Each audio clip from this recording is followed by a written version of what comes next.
May problema ba ang buhay mo? Huwag kang mag-alala. May advice ako. Pakinggan mo. Alam nyo, ganyan talaga ang buhay. Parang life. Basta yung importante ay mahalaga. At kung saan ka masaya, dun ka happy. Basta huwag kang maniwala sa swerte. Kasi malas yun. Minsan ay sometimes, kaya matuto tayong tumanggap ng acceptance.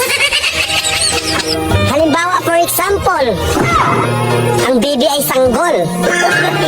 So kung di mo intindihin, you don't understand. Basta kaibigan, lagi mong tatandaan that wherever you go are there. At the end of the day, ay gabi na. At alam mo, walang umaga sa Japan. Kasi lahat sila ay hapon.